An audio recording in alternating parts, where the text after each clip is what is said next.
இந்த பிரச்சனைக்கு அடித்தளமா இப்ப நீங்க சொன்ன மாதிரி வரலாறாவே அமெரிக்காவுக்கும் ஈரானுக்கும் இருக்கிற வைக்கா தகராறு அது ஒண்ணு இருக்குது. ஆனா இந்த பிரச்சனை இந்த அளவுக்கு வீரியமாகிறதுக்கு காரணம் ஈரான் அமெரிக்கா மோதல் அப்படிங்கிறத விட அமெரிக்காவுக்கும் சைனாவுக்குமான போட்டி அப்படிங்கிறது இதுல ஒண்ணு. இந்த சைனா அமெரிக்கா போட்டியில நீங்க உங்களுக்கு பார்த்துருப்பீங்க, போன வருஷம் ஃபுல்லா நான் உனக்கு வரி போறேன், நீ எனக்கு வரி போறேன்னு மாத்தி மாத்தி போட்டாங்க. கனடா வந்து ட்ரம்புக்கு எதிராக பேசுது. இந்த மாதிரி இருக்கிற சூழல் என்ன பண்றாருன்னா, சேர்றா ஒரு ஆட்டம் ஆடிதான் பாப்பண்டா அப்படின்னு அவர் வந்து ரேஷா பிஹேவ் பண்றாரு. பல முறை அமெரிக்கா ஈரான் ஆட்சியை வீழ்த்த சதி செய்தது. இப்ப இஸ்ரேலுக்கும் ஈரானுக்கும் போர்னு போன வருஷம் நடந்தது இல்லையா, அதுக்கு காரணம் அமெரிக்கா தான். ஈரான் மட்டும்தான் இன்னைக்கு அந்த நாடுகள், அங்க மிடில் ஈஸ்ட் சொல்றாங்க இல்லையா, மத்திய கிழக்கு நாடுகள்ல அமெரிக்காவை எதிர்த்து நிற்கும் தேசம்னா அது ஈரான் மட்டும்தான். ஈரான்ல அணு ஆயுதம் வச்சிருந்தா என்ன, வச்சிருக்கலாம், உனக்கு என்ன? முதல்ல அவங்க அணு ஆயுதம் வச்சிருக்கலன்னு சொல்றாங்க. அப்ப ஈரான் அவங்க போட்ட ஒப்பந்தத்துக்கு நியாயமா இருந்திருக்காங்க. நீ தான் போட்ட ஒப்பந்தத்தை பின் வாங்கிட்டு நான் புது ஒப்பந்தத்தை போடுவேன்னு சொல்ற. அப்ப இது வந்து அராஜகம். நீ பிரச்சனையே அங்க சந்தி சிரிக்குது. நீ ஏன் மனித உரிமை மீறல் தான் பண்ணிக்கிட்டு இருக்க? இங்க ஈரான்ல மனித உரிமை மீறல் இருக்கான். முதல்ல மருத்துவர்கள் ஒரு நாட்டுல இருந்து இன்னொரு நாட்டுக்கு போய் காப்பாத்தலாம் அப்படின்னு முன்மாதிரியா வச்சதே கியூபா தான்.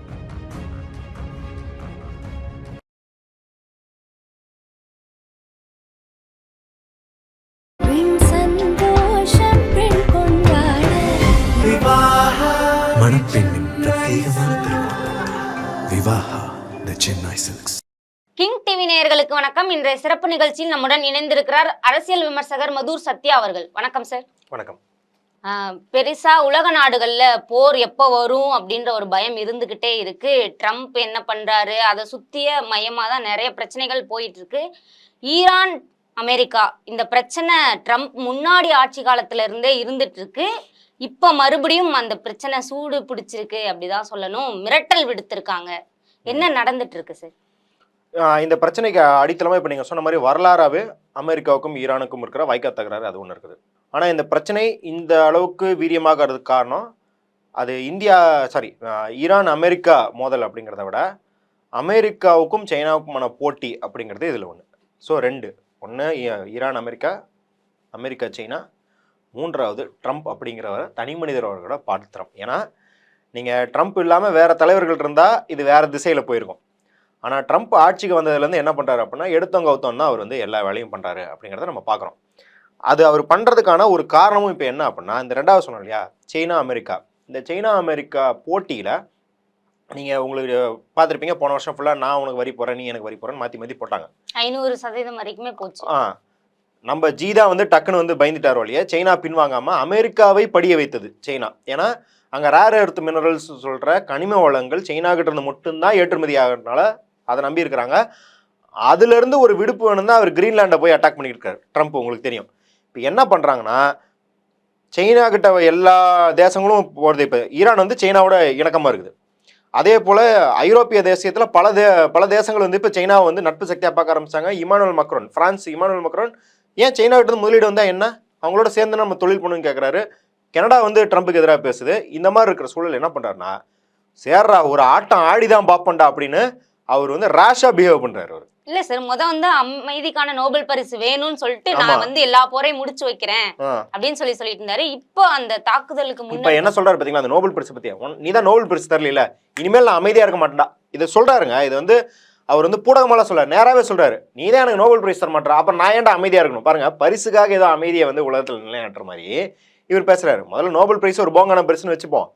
ஆனா இவர் நோபல் பரிசு இந்த முறை அமைதிக்கான பரிசு வாங்கினவங்க வெனிசுலால ஆப்போசிஷன் பார்ட்டி, அவங்க போயிட்டு இவங்கள்ட்ட மெடல் காட்டுறாங்க, இவர ஓரமா போமா அப்படின்ற மாதிரி பிஹேவ் பண்ணிருக்காரு. இப்ப இதை ஏன் ஈரான்ல இது மையமாகுது அப்படின்னு பாத்தீங்கன்னா, ஈரான் ஆட்சி கவிழ்ப்பு, அமெரிக்கா சதி செய்து ஈரானின் ஆட்சி கவிழ்த்தது அப்படிங்கிறது இப்போ நேற்று கிடையாது. 1953 1953 ஈரான் மக்களுக்கு சாதகமான ஒரு ஆட்சி நடந்துட்டு இருந்தது. அங்கே இவங்க சிஏஏ, இவங்க எஸ்பியனாஜ், அதாவது ஸ்பை, இவங்கெல்லாம் உள்ளே போய் அந்த மக்கள் மத்தியில் சதி செஞ்சு அந்த ஆட்சியை கவிழ்த்துட்டு ஷா ஆட்சி, ஒரு மன்னர் ஆட்சி, அந்த மன்னர் இவருக்கு பொம்மை ஆட்சி, அந்த பொம்மை ஆட்சியை நிறுவனாங்க. அதற்கு பிறகு 1979 மக்கள் அதை அடித்து விரட்டி விட்டாங்க. அதற்கு அப்பத்துலேருந்து பல முறை அமெரிக்கா ஈரான் ஆட்சியை வீழ்த்த சதி செய்தது. இப்போ இஸ்ரேலுக்கும் ஈரானுக்கும் போர்னு போன வருஷம் நடந்தது இல்லையா, அதுக்கு காரணம் அமெரிக்கா தான். தூண்டுகோலே அமெரிக்கா தான். அப்போ இஸ்ரேலை வச்சு ஈரான் அடிக்கணும். ஏன் ஈரான் அடிக்கணும் அப்படின்னா, ஈரான் மட்டும்தான் இன்னைக்கு அந்த நாடுகள், அங்கே மிடில் ஈஸ்ட்னு சொல்கிறாங்க இல்லையா, மத்திய கிழக்கு நாடுகளில் அமெரிக்காவை எதிர்த்து நிற்கும் தேசம்னா அது ஈரான் மட்டும்தான். உங்களுக்கு ஏற்கனவே சதாம் ஹுசேன் ஒருத்தர் இருந்தார், அவரை போட்டு தள்ளிட்டாங்க. முதல்ல சதாம் ஹுசேனும் அமெரிக்காவின் ஏவல் நாயகத்தான் இருந்தார். அமெரிக்கா சொன்னால் எல்லா இடத்துலையும் போய் பாஞ்சிக்கிட்டு இருந்தார்.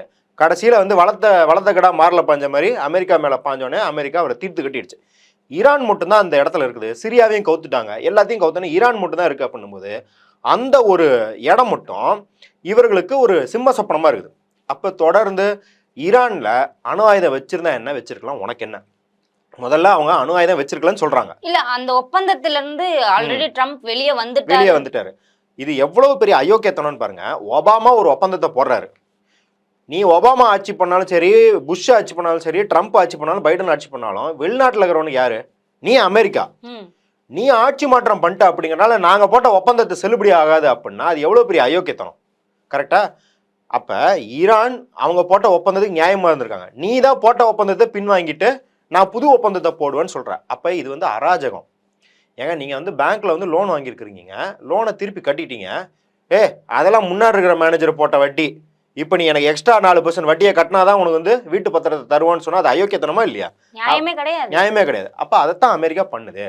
அதை பண்ணுறதுக்கு சாக்கு என்னது? இவங்க வந்து அணு ஆயுதம் தயாரிக்கிறாங்க. முதல்ல இந்த வந்து சர்வதேச அளவில் அணு ஆயுதங்கள் இருக்கா இல்லையான்னு செக் பண்ணுறதுக்குன்னு ஒரு நிறுவனம் இருக்குது. ஈரான் இதை செய்திருக்க வேண்டிய அவசியமே இல்லைனாலும் அவங்க வந்து மக்கள் நலன் கருதி என்ன பண்ணாங்க அப்படின்னா, தன் கதவுகளை திறந்து விட்டு 5 முறை நீங்கள் வந்து எங்கள் நாடு ஃபுல்லாக பரிசோதனை செஞ்சுட்டு போங்க, எல்லாத்தையும் தேடி பாருங்க அப்படின்னு சொல்லி எடுத்துக்கோங்கன்னு சொல்லி 5 முறையும் இல்லைன்னு கொடுத்துட்டாங்க. இதில் ஒரு முறை கூட இஸ்ரேல் திறந்து காட்டினது கிடையாது. அமெரிக்காட்ட அணு ஆயுதம் இருக்கு, இஸ்ரேல்கிட்ட அணு ஆயுதம் இருக்கலாமா, ஈரான்கிட்ட மட்டும் ஏன் இருக்கக்கூடாது? அவன்கிட்ட ஆயுதம் இருந்தாலுமே சொல்கிறேன், ஏன் இருக்கக்கூடாது? ஏண்டா நீ நானும் சண்டை போட்டிருக்கோம், நீ துப்பாக்கி வாங்கி வச்சுக்கிற, நான் என் வீட்டில் என் சேஃப்டிக்கு துப்பாக்கி வாங்கி வச்சுக்க மாட்டேனா? அப்போ என்னோட உரிமை தானே அது. நீ துப்பாக்கி இல்லாமல் தூக்கி போட்டிருப்பா, நான் என்கிட்ட இருக்கிற அருவாள் முள் கூட தூக்கி போட்டுறேன் அப்படின்னா அதுக்கும் இங்கே பேச்சுவார்த்தை கிடையாது. சண்டை போடணும், இல்லை 2 பேரும் ஆயுதம் வச்சுக்கணும்.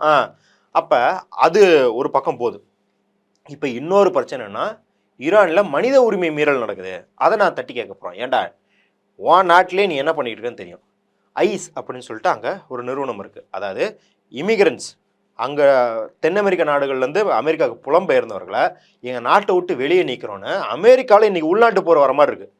ஒரு 5 வயசு பையனை சுட்டுவிட்டாங்க போன வாரம் அமெரிக்காவில். அவன் வந்து மெக்சிகோலேருந்து புலம்பெயர்ந்தவங்க அவங்க அப்பா அப்படின்னு சொல்லி அவரை வந்து இப்போ ஜெயிலில் கைது பண்ணி அவரை திருப்பி நாடு கடத்தணும், எப்படியே திருப்பி மெக்சிகோக்கே அனுப்பணுன்ற அந்த கைது நடவடிக்கையின் போது ஒரு 5 வயசு பையனை சுட்டுருக்கானுங்க. இன்றைக்கி வந்து அங்கே வந்து பல மாநிலங்கள் அமெரிக்காவில் ஐஸுங்கிறது வந்து இப்போ நம்ம ஊரில் வந்து ஒரு மத்திய நிறுவனத்தை மாநிலம் வந்து எதுக்கு இல்லை, அந்த மாதிரி அங்கே இருக்கிற மாநிலங்கள்லாம் இந்த மத்திய நிறுவனமான ஐஸ் வந்து எங்கள் மாநிலத்துக்குள்ளே இல்லை எங்கள் சிட்டிக்குள்ளே கால் எடுத்து வைக்கக்கூடாதுன்னு அங்கே போராடிட்டு இருக்காங்க. நீ பிரச்சனையே அங்கே சந்தி சிரிக்குது, நீ ஏன் மனித உரிமை மீறல் தான் பண்ணிக்கிட்டு இருக்க? இங்கே ஈரானில் மனித உரிமை மீறல் இருக்கான். சரி, நம்ம இந்த பக்கம் வருவோம். ஈரானில் மனித உரிமை மீறல் நடக்குது. ஏன்னா அமெரிக்காவை எதிர்த்து ஆட்சி பண்ணுற இவங்களும் ஒன்றும் பொற்கால ஆட்சியெல்லாம் தந்துடல. இவங்களும் என்ன நடக்குதோ அதேதான் இங்கே வந்து ஒரு சர்வாதிகார ஆட்சி தான் பண்ணுறாங்க. அதாவது இந்த மாதிரி நம்ம இதுக்கு முன்னாடி அமெரிக்காவுக்கு முன்னாடி பிரிட்டிஷ் இந்த மாதிரி பண்ணிக்கிட்டுச்சு, நம்மள ஆட்சியெல்லாம் பண்ணாங்க இல்லையா. அந்த மாதிரி இந்த ஏகாதிபத்திய அரசியலை எதுக்கணும்னா ஒரு மக்கள் ஆட்சி செய்யும், மக்கள் ஆதரவு சோசியலிஸ்ட் ஆட்சி இருந்தால் மட்டும்தான் பண்ண முடியும். அப்படிங்கிறதுக்கு மாறான உதாரணம் ஈரான். சோசியலிஸ்ட் ஆட்சி இல்லைன்னா எப்படி வந்து நீ எவ்வளோதான் அமெரிக்காவை எதிர்த்தாலும் உன்னால் தாக்கு பிடிக்க முடியாது அப்படிங்கிறது. ஏன்னா அமெரிக்காவை எதிர்க்கும் போது அவன் என்ன பண்ணுறான், இவன்கிட்ட இருந்து எண்ணெய் யாரும் வாங்கக்கூடாது, இவன்கிட்ட ஒட்டுறவு யாரும் வச்சுக்கூடாதுன்னு எல்லா நாடுக்கும் தடை போடுறான், பொருளாதார தடைகள் போடுறான். இப்போ இந்த பொருளாதார தடைகளை தாங்கணும்னா என்ன பண்ணும்? இந்த கஷ்டத்தை நாட்டில் இருக்கிற ஆட்சியாளர்கள், நடுத்தர வர்க்கத்தினர், மக்கள் எல்லாரும் அனுபவிக்கிறதுனா ஓகே, எல்லாரும் சேர்ந்து நம்ம அனுபவிப்போம்ப்பா, எல்லாரும் பங்கிட்டுக்குவோம்ப்பா, நம்ம பிரச்சனையும் பங்கிட்டுக்குவோம், நல்லதையும் பங்கிட்டுக்குவோம்ப்பான்னு இருந்தால் அந்த மக்களுக்கு ஒரு நம்பிக்கை இருக்கும்.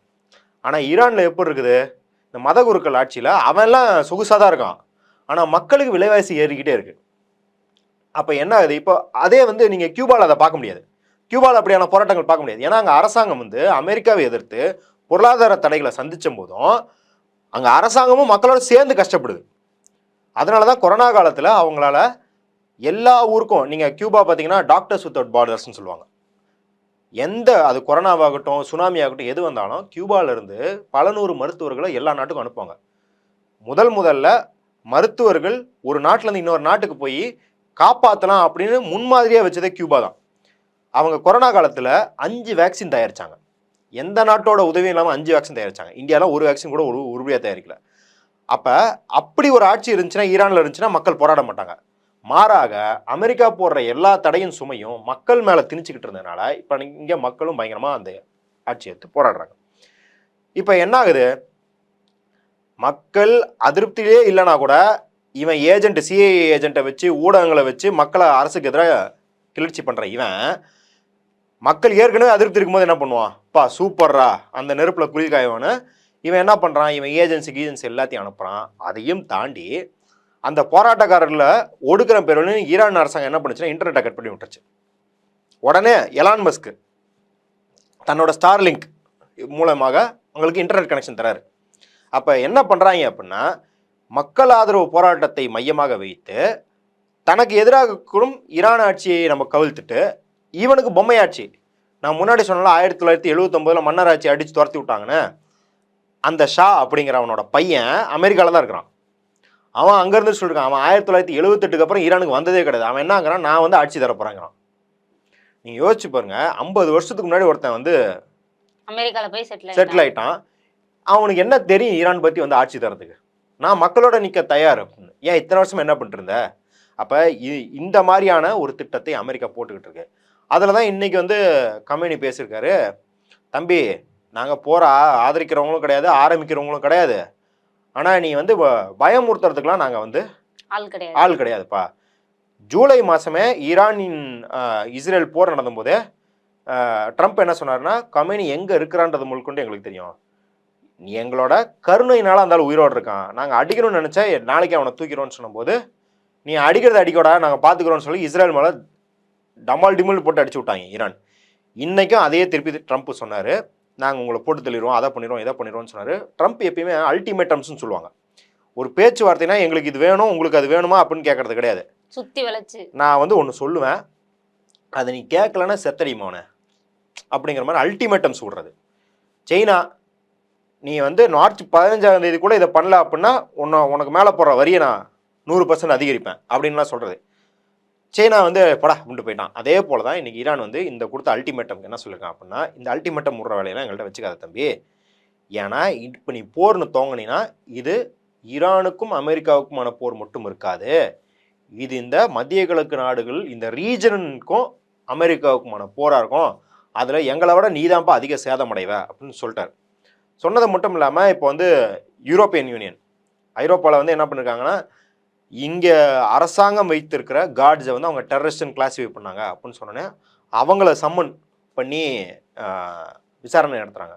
இன்னொரு பக்கம் அரசாங்கம் வந்து இந்த பிரச்சனையை சால்வ் பண்ணுறதுக்கான வழியாக பார்க்காம, ஈரான் அரசாங்கம் எப்படி இருக்குன்னா, இந்த பிரச்சனையை சால்வ் பண்ணுறதுக்கு நீ அமெரிக்காவிட்ட தௌலத்தாக பேச, அதில் யாரும் மாற்றுக்கிறது கிடையாது, ஆதரவும் தெரிவிக்கலாம், ஆனால் உள்நாட்டு போராட்டக்காரர் இருக்காங்க இல்லையா, அவங்கள கூப்பிட்டு பேச்சுவார்த்தை நடத்துவது, இல்லை அவர்கள் கோரிக்கையை ஏற்று அரசாங்கத்தில் ஏதாவது விலைவாசி குறைக்கிறதுக்கு ஏதாவது வேலை பார்க்குறது, அது மாதிரி பண்ணாமல் போராட்டக்காரர்களை கைது செய்வது, அவர்கள் மீது தடியடி நடத்துவது, அவர்களுக்கு இன்டர்நெட் கனெக்ஷன் கட் பண்ணுவது அப்படின்னு ஈரான் அரசும் இப்படி பண்ணிக்கிட்டு இருக்கிறதுனால மேலும் மேலும் இந்த டென்ஷன் ஜாஸ்தி ஆகிட்டு இருக்கு அப்படின்னு தான் பார்க்குறோம்.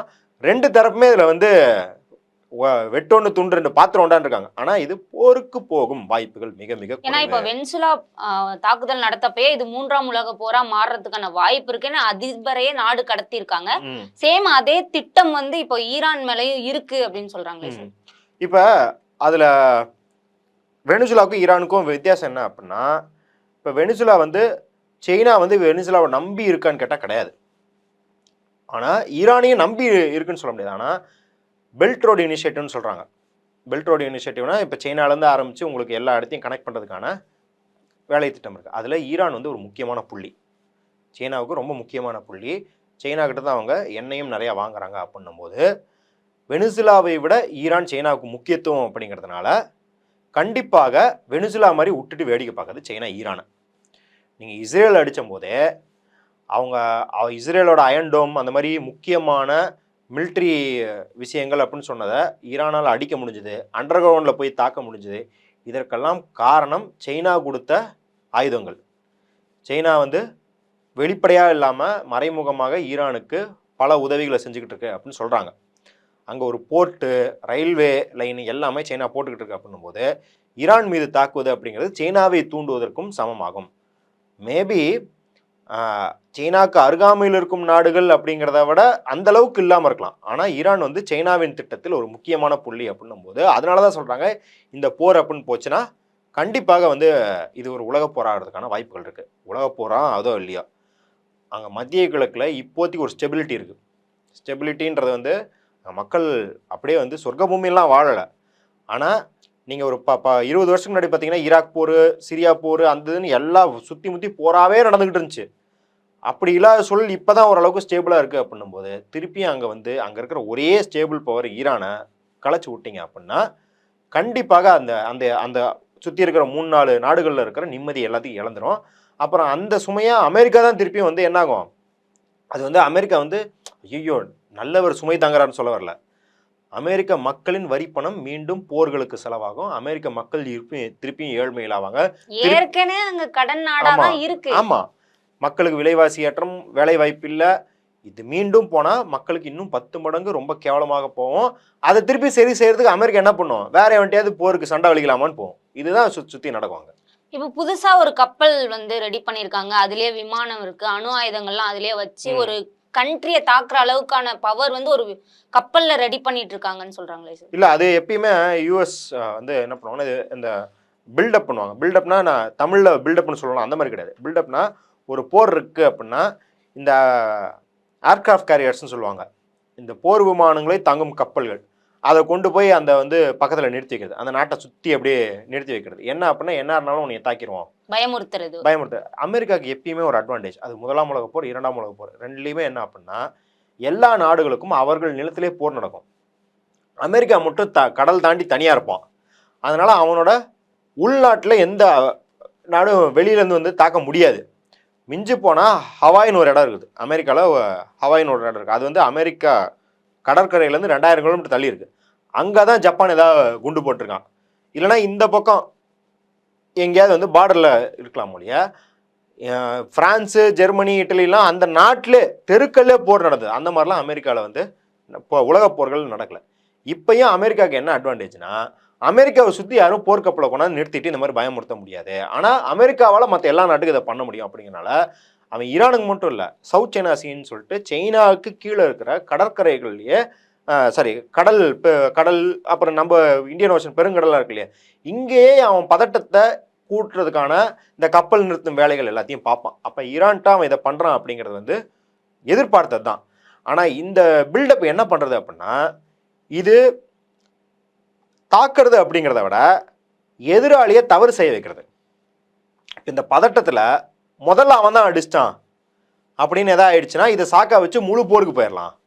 அந்த கப்பல் மேலே ஈரான்காரன் ஒரு குண்டை போட்டான் அப்படின்னு நிறைய டைம் என்ன பண்ணியிருக்காங்கன்னா குண்டை போட்டான்னு இவனுங்களே வந்து ஒரு குண்டை போட்டு இல்லை இவனுங்களே ஒரு கட்டுக்கதையை பண்ணி அதுக்கு பிறகுலாம் போயிருக்காங்க. அதற்கான ஒரு துருப்பு சீட்டு தான். இப்போ உதாரணத்துக்கு லிபியா இப்படி தான் என்ன பண்ணாங்கன்னா எங்கள் போர் விமானங்களில் சுட்டாங்க பறந்துட்டு இருக்கும்போது அப்படின்னு சொல்லி லிபியா மேலே போர் தொடுத்தாங்க. ஒரு 10 வருஷம் கழிச்சு தான் தெரிஞ்சது அது ட்ராமான்னு. ஸோ இந்த மாதிரியான பல நடவடிக்கைகள் அமெரிக்கா செய்யும். இதை வந்து நம்ம இதுக்கு முன்மாதிரிகள் இருக்கா அப்படின்னு பார்த்துட்டோம்னா டே இவன் தாண்டா பண்ணிக்கிட்டு இருக்கான்னு தெரிஞ்சோம். புதுசாக செய்தி பார்க்குறவங்களுக்கு தான் என்ன இருக்குன்னா இது ஏதோ ஒரு உலகத்தில் புதுசாக நடக்குதுப்பா அப்படின்னு இருக்கும். எனக்கு தெரிஞ்ச மோஸ்ட்லி இது வந்து இந்த உலக போரா போகிறது, ரீஜனல் போரா போகிறதுன்னு போகாது. போனால் யாருக்குமே இதில் லாபம் கிடையாது, பெரு நஷ்டம் அப்படிங்கிறது உறுதி. ஆனால் ட்ரம்ப்பை நாற்காலியில் உட்கார வச்சுக்கிட்டு 100% உறுதியாக சொல்ல முடியாது, வேணா ஒரு 80% சொல்லிக்கலாம். 20% தலைவர் என்ன பண்ணுவார் நம்மளுக்கு தெரியாது அப்படின்னா வச்சுக்கலாம். இதுவரை எங்களுடன் பல்வேறு கருத்துக்களை பயந்தவங்க நன்றி சார். நன்றி.